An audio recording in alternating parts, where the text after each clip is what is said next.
Hey y'all. Can you turn that up for me a little bit? Gracias.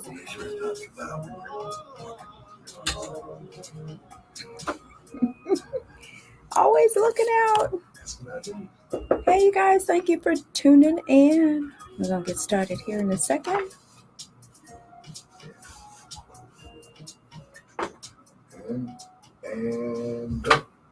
Hey everyone, it is Wednesday. You are listening to 97.5 FM KDEE. I am Agent Key and we are selling Sacramento.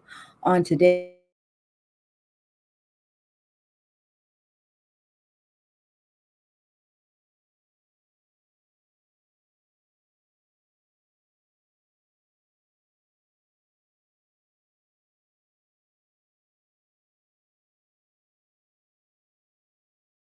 share. Last week we talked mainly about I gave you my 10 commandments of home ownership and we talked about the importance of it. But today we're going to jump right into the steps, what to expect. Also want to remind you that Selling Sacramento is brought to you every Wednesday by Matthews and Company Realty Group, where I, Agent Key, am the broker and owner, where I love helping you buy, sell, and retain real estate. You can view my website at agentkey.com, agentkee.com. All of my contact information is there. Reach out, schedule some time, and let's chat. Let's just get you on the path to home ownership by just having the conversation. And I'm going to toggle back and forth today between my 12 steps of things to do and an article that I read on NerdWallet. They have an article that says home buying process, 15 steps to buying a house. And I really like some of the information, some of the points that they make. So I want to share what they say. First off, before I start on point number one, this is from NerdWallet's article, Home Buying Process, 15 Steps to Buying a House. They start off by saying, make sure you're ready. Sure, there's being financially ready to buy a house, but are you emotionally ready? And I really like that. They go on to say, even if it's just going to be your starter home, you're making a big financial commitment and putting down some roots. You'll want to think about your other goals for the next few years. Are you buying with a partner? And if yes, are you on the same page when it comes to money? Is there any chance that you'd need to relocate for work? Are you thinking of starting a family? These are the big picture questions that can add pros or cons as to whether or not this is the right time for you to buy a house. So getting your finances in order is also a part of that. It is probably the biggest financial decision you'll ever make. So you want to make sure you take the time to track your finances. You can base whether or not you're in a position to buy a home that's affordable in the area that you live in based on what you're currently paying for rent, and then using a mortgage calculator to see how much house that amount would buy you today. For some of you, it might be a shocker. If you've been renting for a long time and your rent is under $1,600 a month and you've been paying something like that for the past 15, 20 years, you're going to receive some sticker shock when you get ready to buy a house. So do that type of footwork emotionally and financially just to kind of get yourself acclimated to step one of my process, which is the initial buyer consultation. You want to have the initial buyer consultation. So what is the initial buyer consultation? That is if you are just thinking about becoming a homeowner, just pondering and playing with the idea. You don't have to be ready. You don't have to have your credit in order at this stage. Once you start thinking about it, is the time to sit down and have a conversation with a real estate professional. Buying a home, again, is a big decision. The more prepared you are at the beginning, the less overwhelming and chaotic the buying process will be. So the buyer consultation is where you'll have the opportunity to tell us what your specific housing needs are, your desires, and your goals. And we'll go over the home buying process. We'll discuss market conditions, and we'll map out a customized plan to help you meet your goals. We also connect you at that time with one of our valuable lender partners, and that person is going to get you to the point of being pre-approved. All of these combined make the process efficient for you and as seamless as possible. So that is step one. Have the conversation. Step two is that meeting with that valuable lender partner, also known as the loan consultation. And so you may have heard the phrase pre-approval, the pre-approval process. This is what we're talking about. This is where they do what I call take your financial snapshot, what you have coming in, what you have going out, what your credit score is. And if you get pre-qualified based on those numbers, that is the financial snapshot moment where they see your finances. This is what they look like. This is what got you pre-approved. At that point, you don't want to do anything to change the status of that pre-approval. If your credit score falls, if you co-sign for someone, if your credit takes a hit, if you lose a certain amount of money, if you do anything financially that will cause a detrimental hit to your financial snapshot, you may no longer qualify under the terms you previously qualified for. So you got to be very careful at that moment that you get pre-qualified. A licensed loan consultant will analyze your resources, provide various financing options at this time, including but not limited to down payment assistance and closing cost programs if you qualify. They will also analyze your resources and help you determine a realistic range of affordability and can then provide you with a pre-approval letter once you get to the point of being pre-approved. If they determine that you're not ready at that time, it's okay. Mapping out a plan to show you what you need to do to get pre-approved is the next right thing to do. So don't be afraid to have that conversation. You don't know where you need to go to get into a home until you learn what you need to do. So have that conversation. Once you get pre-approved, the next step, step number 3 out of our 12 steps to home ownership, as I'm walking you through the entire process, is searching for properties. I just made a post on my Facebook page today, and it's a little bit of humor, but it shows a meme of a lady smoking a cigarette, looking very upset because she just received a text message from her buyer sending her 12 links to properties off of Zillow, nonetheless, of houses they cannot afford, talking about they want to go see them tomorrow. That ain't going to happen. Don't waste my time. Don't waste your time. And gas is too expensive. And that's what I put in my post. You want to make sure that you know how much money you can spend before you start looking for properties, before you start looking for homes. Don't bother those agents about taking you to see a home that you have not been pre-approved for. Number one, it's unethical because there actually is a standard business practice that real estate agents say that they'll adhere to if they are realtors by the realtor brand, that they will not show a home to someone who is not pre-approved and who can actually afford that home. So for all of you agents out there who are taking people to see property and they're not pre-approved, you are violating that code of ethics. They need to be pre-approved. So it's not just for the sake of saving money on gas, but it's just the right thing to do. Don't waste people's time. That's called window shopping and daydreaming. And we're not there. We're trying to really make homeownership happen. So searching for properties. Now that you get pre-approved, we will establish a set of criteria about the type of home and features that are most important to you. And in doing that, we'll create a property portal for you that will automatically send you homes that meet those criteria. If you go and find another home on another website that's not in your portal, it simply means that you searched for that property under different criteria than what you provided to us or to your agent.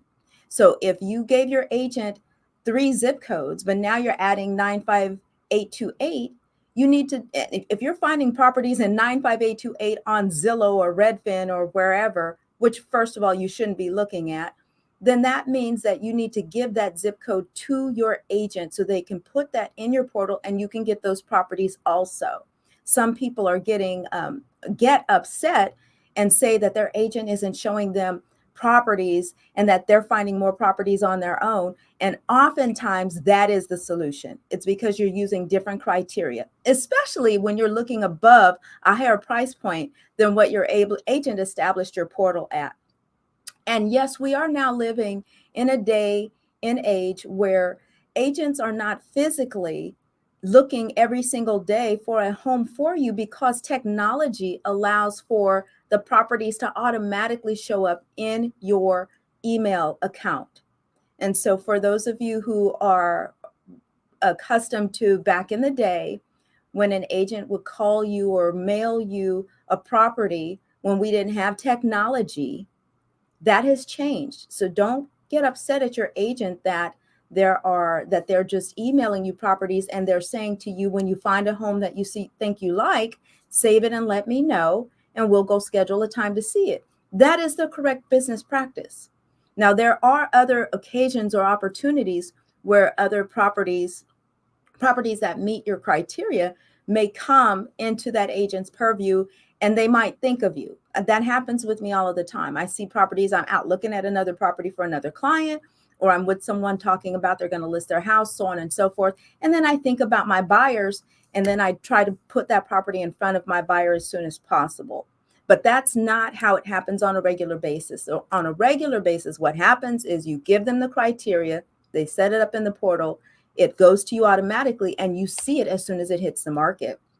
One of the things to remember about property coming into your portal is that the very first time you get that first set of properties, the next set of properties that you get in are going to trickle in because you saw everything that was out there that met your criteria out the gate. But then other properties will show up only as they hit the market and become new. And hopefully that will make sense. Once you get through those and you determine whether you like them or not, you can save them to a saved folder, or you can put them in a folder saying that you're discarding them, that you're not interested in those. And then as other properties pop up, that's when they'll hit your email account. So as the market started cooling off, buyers were receiving fewer and fewer properties and thinking that their agents weren't sending them all the properties out there. And it's absolutely not true. You're getting them in real time as they hit the market. If an agent lists a property at 2 a.m, guess when you're going to get it in your portal? At 2 a.m. It's not your agent up sending you properties. And also to that point, Zillow, Redfin, Trulia, all of those, we call them commercial websites, they are in the business of making it look like they are the holders of the inventory. Ladies and gentlemen, they are not. They have to ask our permission to put those properties up there. When you'll see sometimes a property, once it's sold, all of the pictures disappear. That's because Trulia and Zillow and all of those no longer have permission to show all of the interior of that property because it now belongs to someone else. So these are the other thing that I want to say about that too is when they're pulling these properties up there, they're either getting permission from the agent, they're getting public information via tax records, or they're asking the sellers to confirm this information. And Zillow doesn't even hide it. They admit that that's how they get their inventory. It's right there, but people don't read that. And they list that information as they're telling you just how inaccurate their zestimates are and why they're inaccurate. So I want to make sure I point that out to you so that you understand your relationship with your real estate professional is much more beneficial when it comes to the validity and the integrity of the properties you're seeing versus the ones that you're finding on these commercial websites. Number 4. Do I have time to go to number? I'm really trying to get through all of these before we get out of here today, y'all. We're going to get through all 12. I need to take a quick break, but when we come back, we're going to go through number 4, viewing and selecting property. You're listening to 97.5 FM KDEE. I am Agent Key, and we'll be right back. Hey, y'all, thank you for tuning in. If you're out there, say something in the comment section. Let me know you're there. Let me know you're there. I saw it, and you know what? I think I'm just going to bring in some kind of backup. It flicked off like as soon as I got on. Yeah, the internet connection. Hello, ma'am. How are you doing? Taking notes? All right. Awesome. Thank you. Let me know if there are any other questions that you have. If I'm not answering everything, I am trying to get through all of them. But, stop me. I'm watching. Yes, you are welcome. You are so welcome. It's my pleasure. Absolutely. I see y'all on here. If you're watching and have questions, let me know, or just say hello. Let me know you're there.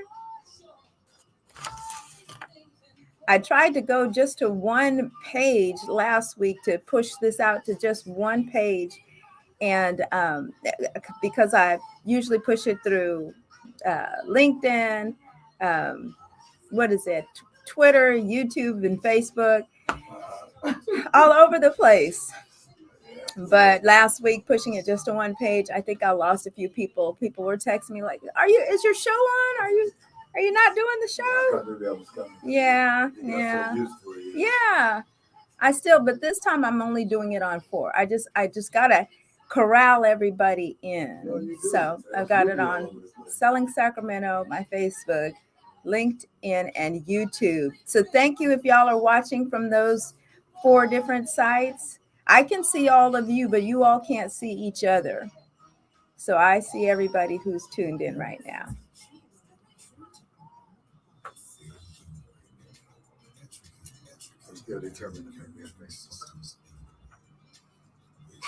It's not very difficult to do. By the time you create a Facebook page, Facebook gonna be outdated. It's something else is gonna be on. And the sad part is that you're right. All you have to do is create a page and put up a picture. You don't even have to post, but that will give you access to seeing. So what's the purpose of you going on there again? What's the purpose of you getting a Facebook? Oh, so yeah, you don't even have to post. Yeah. Actually, though, there's been a lot of going on, but I am. Once you create a Facebook page, everybody is going to say, "Oh my gosh, Darcy got a page." I'll help you. I'll help you create a page. All right. Yeah, that's all. But we can do it after this. Come on, bite the bullet. We can do it. I'm gonna help you. Okay. Hello, Nesper Lakay Reddick. You are so welcome. Hey everyone, we are back. You're listening to 97.5 FM KDEE. I am Agent Key, and today, 12 steps to home ownership, walking you through the entire process. We are on number 4, viewing and selecting a property. We will research available properties and show you homes based on the criteria that we establish. As we view different homes, we'll reassess your criteria. The more precise and direct you are, the more successful our search will be. A little bit of a tongue twister there. So in searching for the homes, we want to make sure that you understand this is a process of elimination, right? If your mindset is to purchase a home and get in the home, then you are going to totally be on board with the steps of process elimination. So what does that look like? For example, we're out looking at homes and we come to a property that has a wood shake roof. What's a wood shake roof?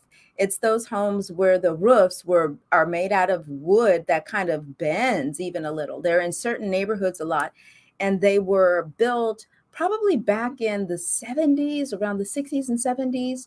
Well, they aren't even, when they build homes now, they do not build them out of wood shake anymore, out of wood. for obvious reasons. Fireworks hit your home, it's a wrap. But maybe you decide that you don't want to see wood shake homes anymore after you see what a wood shake roof looks like. So that means the next time a wood shake roofed home pops up in your portal, do we take the time to go see it? No. So you have to absolutely be okay with process of elimination.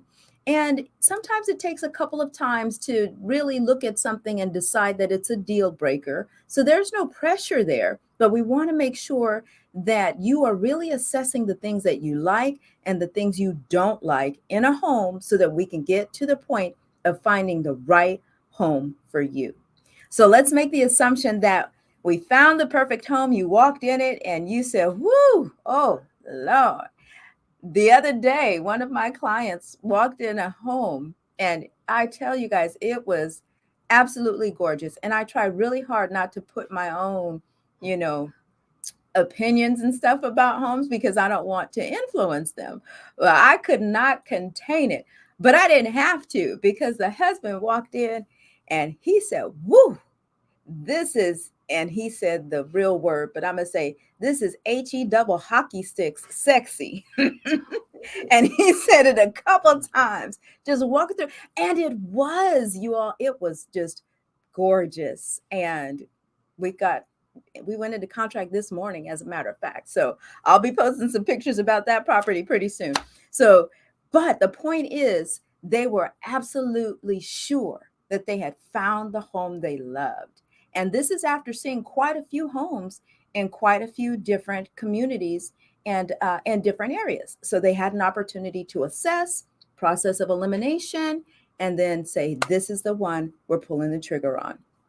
So once we get to the point of deciding to make the offer, we make and structure an offer that's effective, specific for you. So once we've found the home that you want to purchase, we will do all of the necessary research to help you structure an effective offer. We'll provide you with comparables. I always run comparables for every offer before we make it because we want to make sure, number one, the home is listed at the right price. And then number two, we want to see where you want to come in. What type of offer would be not only comfortable for you, but now how do we make as strong an offer as possible? Because what if there's other competition?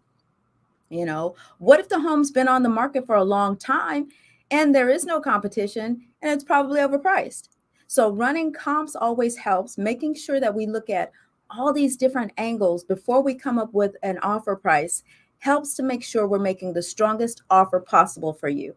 I am not that lowball lady. Do not ask me to make a lowball offer for you. And here's why. It's very disrespectful to the agent and the seller on the other side. And you become known as an agent that does that. And then when agents see your offer, guess what? They're like, well, don't even waste any time with her because she always makes lowball offers. And when you become the lowball offer lady, you're not an effective agent anymore.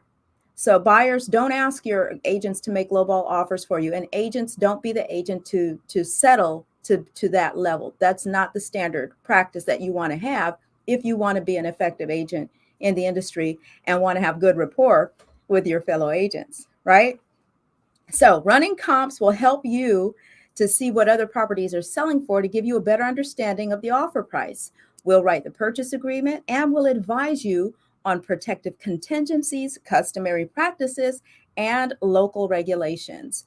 Under making an offer, also under number 5, we will present your offer. Your offer will be presented to the seller's agent, and the seller at that time has 4 options.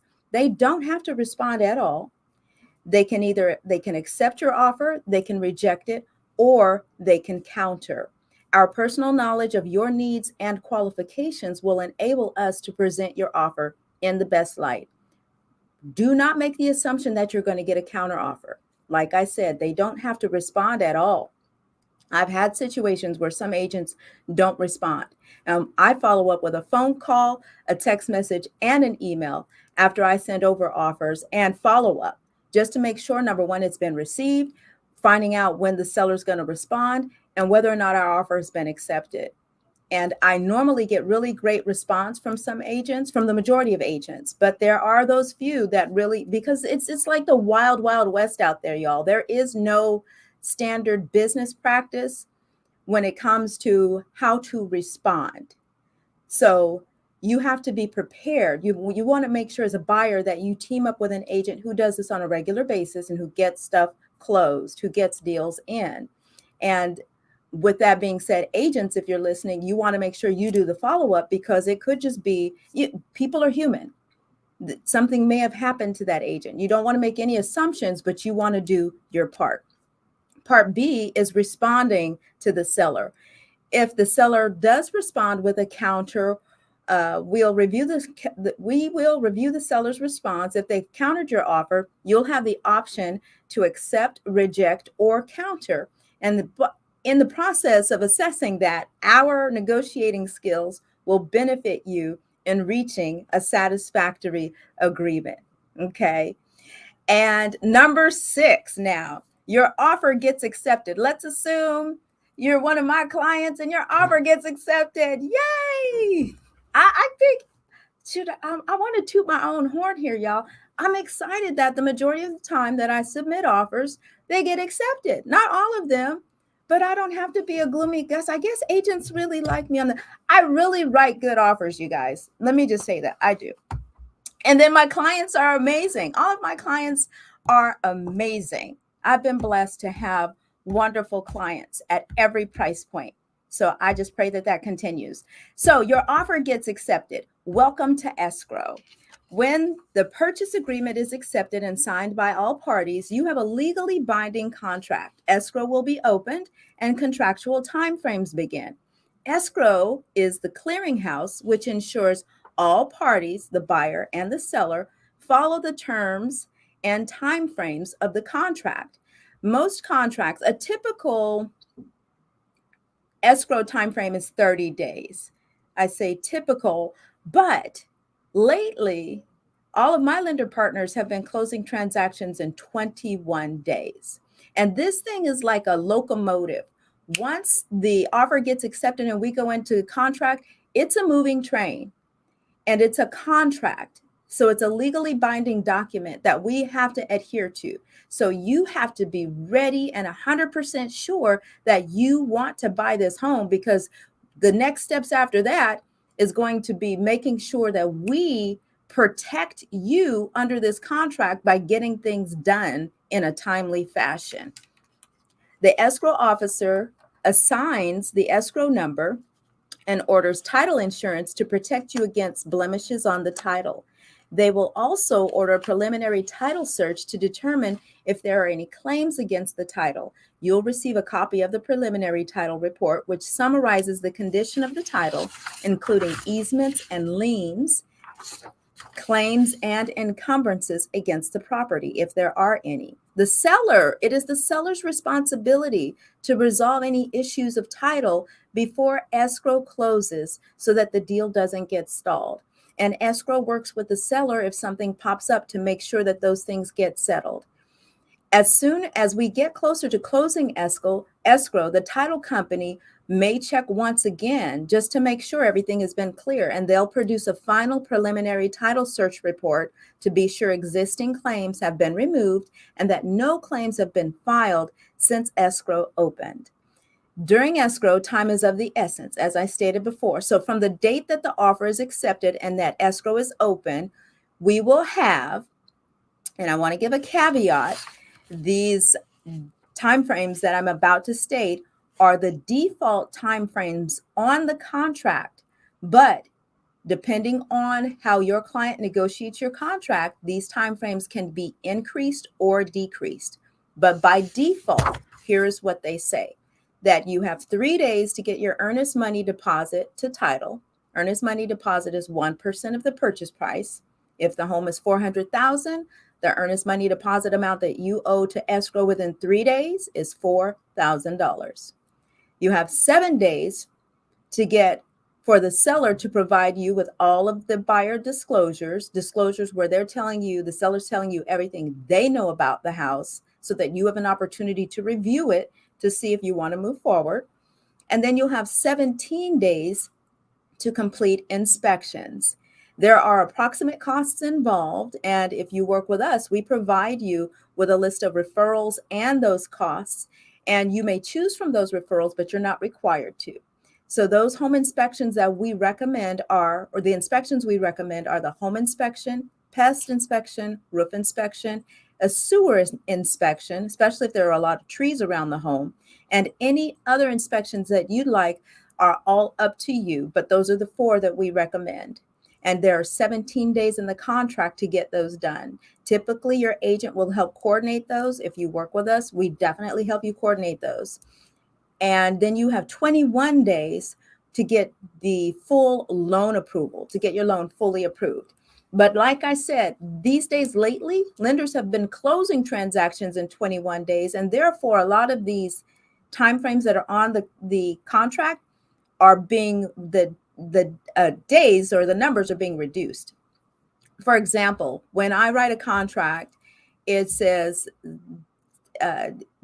17 days for inspections.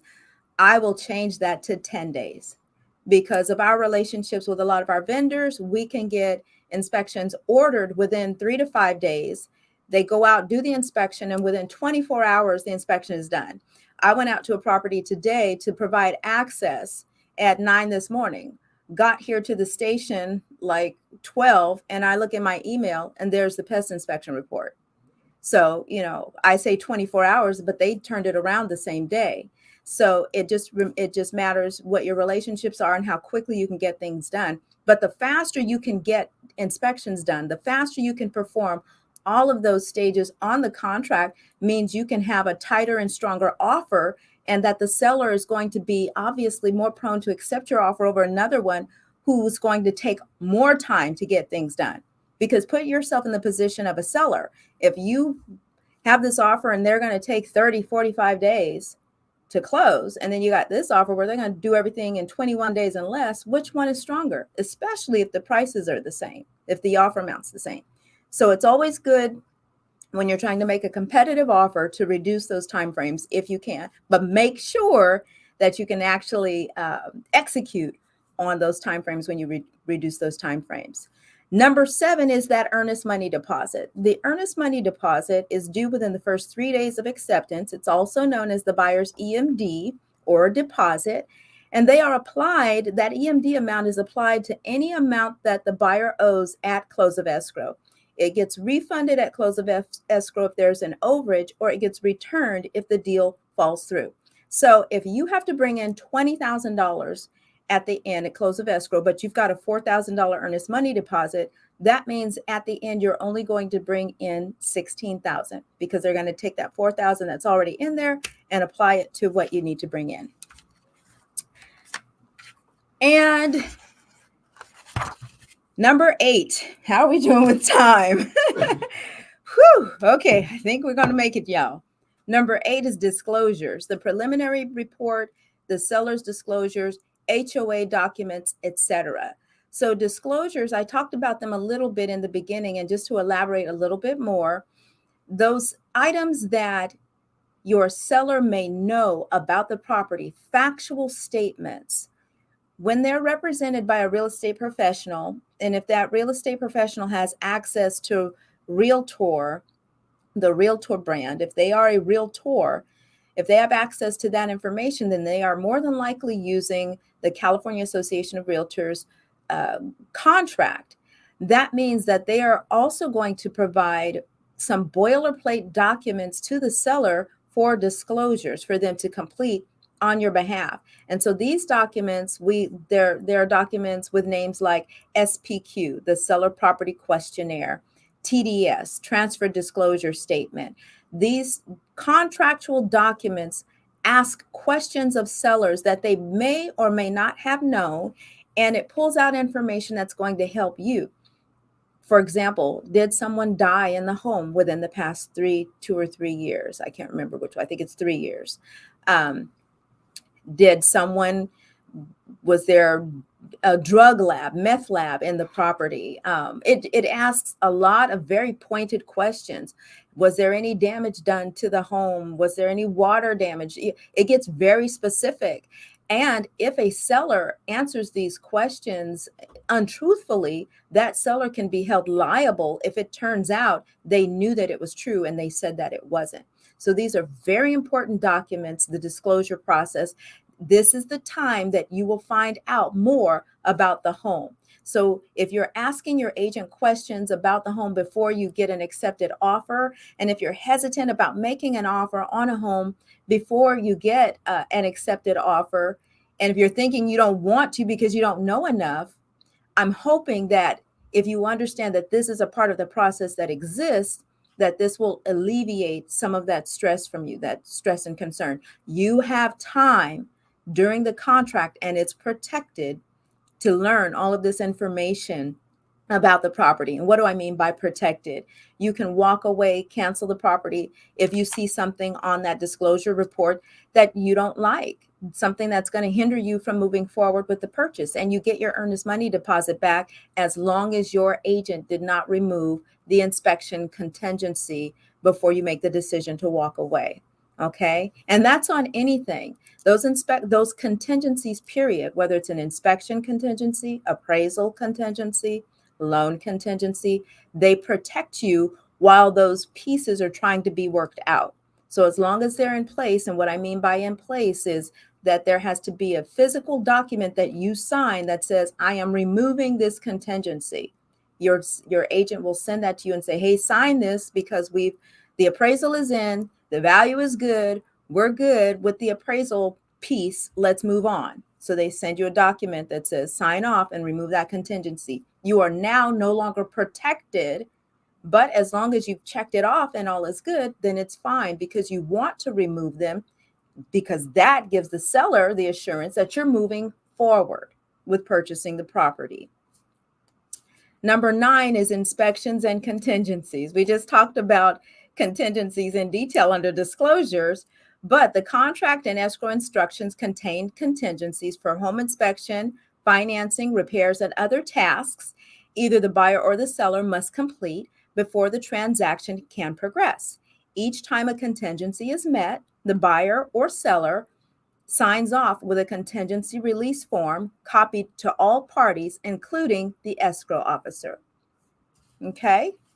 Number 10. Oh, before we go to number 10,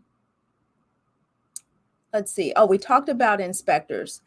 Okay, so we'll go to number 10 because we got to get to number 12. And there's a lot of information here. I'm looking at the time. I really want to get this information to you guys. So number 10, removing contingencies. Prior to closing, all contingencies of the purchase agreement must be met, typically within 21 days from the acceptance of contract. We will coordinate the removal of these contingencies and review all of the documents with you. So you're not just walking blindly trying to figure out, what do all of these documents mean? How do I interpret this information? How do I know what is good for me and what's not? Your real estate professional should help you assess the information that you're viewing to make sure that you have a clear understanding to help you decide whether or not you're going to move forward or not, because some of it is not always black and white. Okay.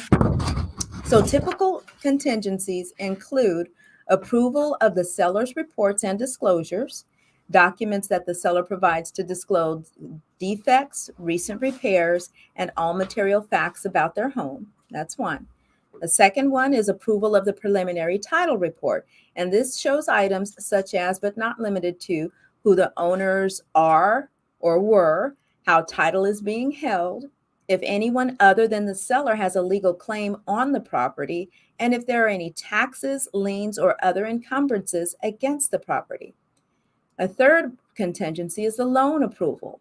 And the loan approval is ensuring that your loan has been fully approved by the lender, that it's gotten through the underwriting process. All of the documents that they've requested from you have been received. Your unemployment verification, all of those verifications have been performed, and they have issued a full loan approval. That is when we can remove the loan contingency. Appraisal contingency. The appraiser has gone out, inspected the property. The price comes in, the value is good. What do we mean by value is good? Whatever your purchase price and the appraiser values the property at or above that amount. And if they say that the value is good, or not say, if the phrase that we use in the industry is the value is good, as a buyer, you can or don't have to share that information, the specific value of the property, with the seller, unless the value comes in less than your offer price, because at that point we want to ask the seller to reduce the price. You kind of go back to the table again, negotiating table, when the value comes in less. And that's in most circumstances. It will depend on how your agent structured your offer when it was first submitted as to whether or not you can go back to the table when that appraisal comes in. So make sure you check with your agent on that before you submit your offer. Talk about the value of the appraisal coming in short, and what will the circumstance, or what will the ramification be if that should happen. And then the last of these points is the buyer's investigations and inspections contingency. So what that is the 17 days, or in my case, how I say we reduce that number to 10 days, the amount of time it takes for you to go for us to have vendors go through and perform inspections, that pest inspection, sewer inspection, home inspection, so on and so forth. So we get in there really quickly, we get everything inspected, we review those reports as soon as possible, because in the event something on the inspection report says this requires further research, further inspection, that means we've got to get another inspector out there who specializes in that particular area that's now standing out on the home inspection report. For example, the HVAC system. The home inspector is not an HVAC expert. They are a home inspector inspecting to see how things work, the mechanics. Is it working properly the way it's supposed to? What does it look like? What does the lifespan on that thing look like, and so forth? But they are not specialists on each individual component. If they said when they turned on the AC unit, it didn't cool properly, or it didn't warm up properly, or they suspect it may need Freon or something like that, they will also then recommend further inspection. So we then call on an HVAC inspector to come in and do a deeper dive. And if the HVAC person says, yeah, this thing is on its way out, that may be an opportunity to go back to the seller and renegotiate on how we're going to get that thing fixed in what we call a request for repair.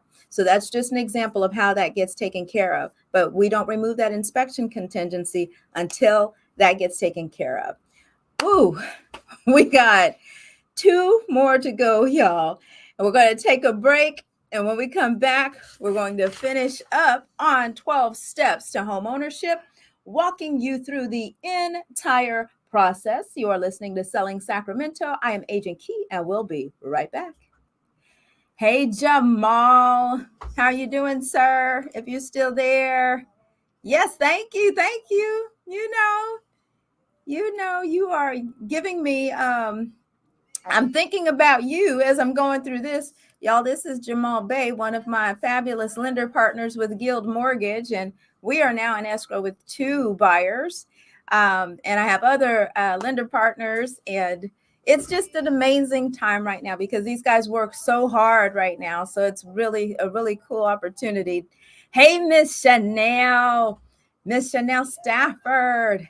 So I'm going to talk to you guys before, and this is why I'm trying to get through these points. Before the show is over, I'm going to share something with you all that we are all a part of. Chanel, Jamal, my other lender partners, some other agent friends, of how we are trying to help increase homeownership through Sacramento, especially with those who are challenged buyers, to help you all understand that you don't have to be ready to buy to think about buying.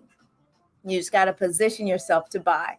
So when we come back from the break and get through the other 2 points, stay tuned, because I'll be talking about a new program that we have kicked off, and hoping that we can turn 100 Sacramentans into homeowners next year. Yay! This year, next year. Well, we're running this year. Started this year, so we can run into next year. Can you believe that it's going to be 2023 in like 31 days? Holy fiddlesticks. Tomorrow is the 1st. How many days in December? 30. 2023. I don't even feel right saying that. That's going to be a real year in a minute. Yeah. What are you doing for New Year's? Hopefully nothing. No, hopefully nothing. Mm-hmm. I prefer to be at home, actually. Yeah. Unless I have a paid gig, I'm good to go. I prefer to be at home. What about you? Well, there's this radio station called 97.5 FM KDEE that does this all white New Year's Eve party every year.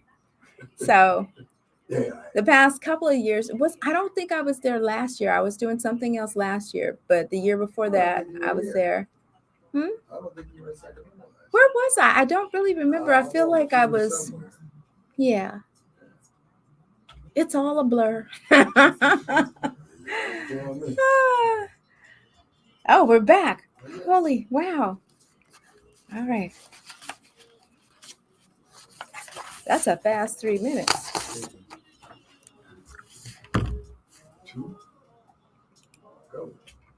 Hey everyone, we are back. You're listening to 97.5 FM KDEE, 12 Steps to Homeownership, walking you through the entire process. We left off on number 10, on removing those contingencies. Number 11 is the loan. That the 11th step is the loan. The final piece of escrow is funding your loan. Before your loan can be funded, your lender will send you a closing disclosure, also called a CD. It itemizes the final terms of your loan for you to review. There's a 3-day waiting period required once a CD has been issued. After the 3 days, your lender can send loan docs to be sent to the title company. I want to go back to that 3-day waiting period. That's an opportunity for you to review your loan terms, and it should be this closing disclosure is written in a very layman's terms like format for you to be very clear about the terms that you're getting into with your loan. So it shows things like your interest rate, your payment, the purchase amount, the number of days that it'll take you to pay off the loan, all of that in very black and white terms. You can actually compare it to a document that you will have received earlier on in the transaction called a LE. An LE. LE stands for loan. I'm sorry. Yes, LE, loan estimate. So if you take the loan estimate document, you put it side by side to the CD, the closing disclosure, literally the only thing that should change on those two documents are the words LE and CD. And it's actually a government mandated document that protects you so that you can see if anything has changed. You can stop the transaction right there, have your agent go back to the drawing board, everybody figure out why did those numbers change. So if it's a number that changed that you didn't approve of, this is your time to go back to the drawing board. For most people, everything is okay, but it's an opportunity for you to make sure those numbers are still in alignment from when you started the transaction and now that you're at the end, so that there was no hocus pocus, no, changing things around on you. And so again, that's another way to protect you. Once that CD, after those 3 days have expired, your lender will have sent loan documents to the title company for you to review and sign. These documents contain some of the same information about the terms of your loan, as well as title and escrow information.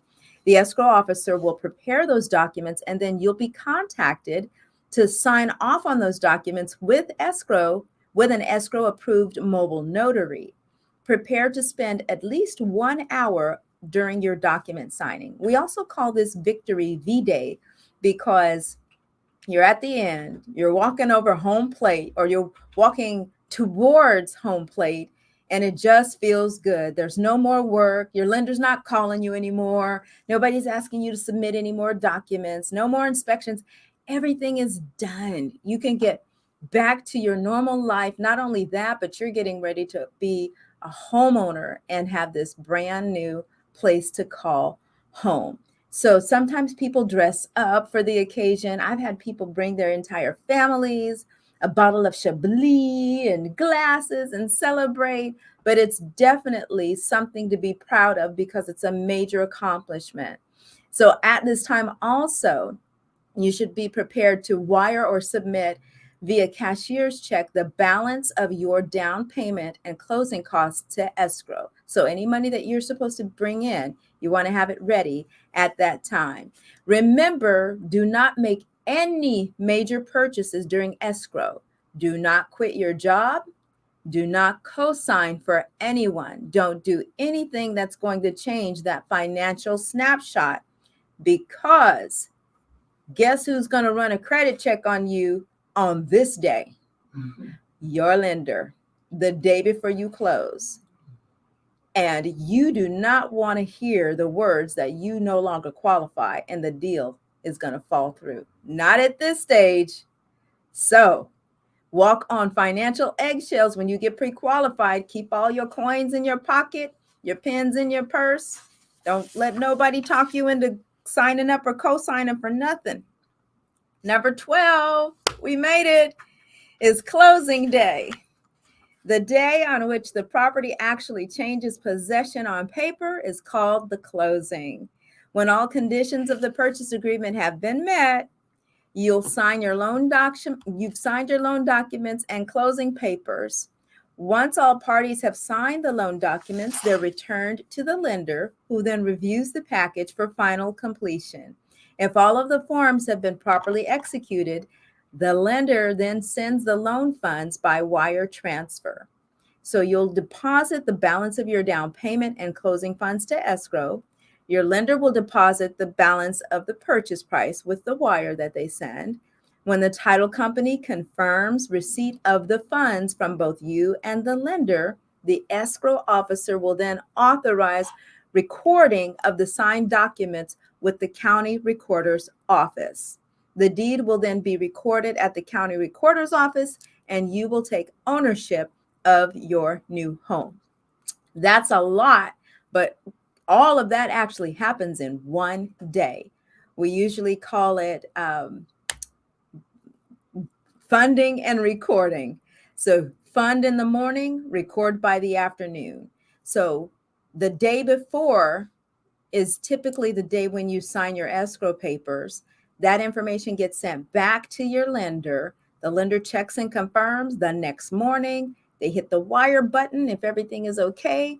All of the funds go to the escrow company. Escrow says, "We've received the wire." Then you get a message from me, "We've funded." I always send my little emoji. "Oh my God, we funded. We're almost there. And we just need to record. I'll let you know. It'll probably happen around 2 o'clock."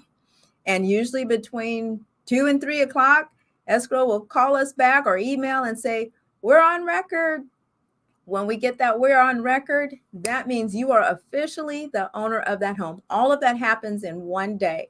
And I tell you what, those 21 or 30 days are going to go by so fast. You'll forget that you were even in that moment. So it really requires that you be teamed with a great team of people who know what they're doing, who understand the process.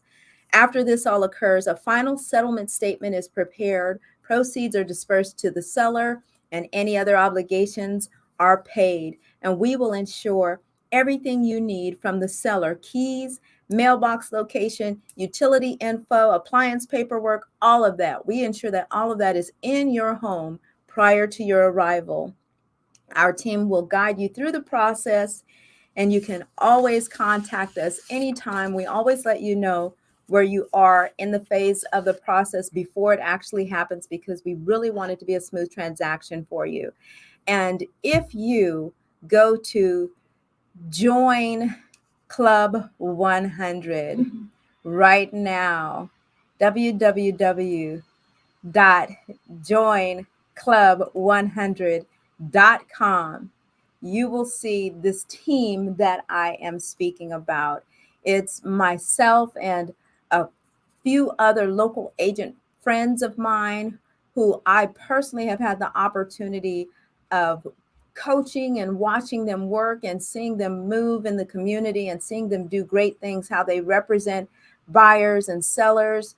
And so you have your choice. You don't, if you don't want to work with me, work with one of them. I just want to make sure that you are in the hands of somebody great. Also on that page are my lender partners, the exclusive lender partners that I work with. These are the people that I know and like and trust and can recommend. And I want to just kind of rattle off their names really quickly if I have time. I've got like 60 seconds.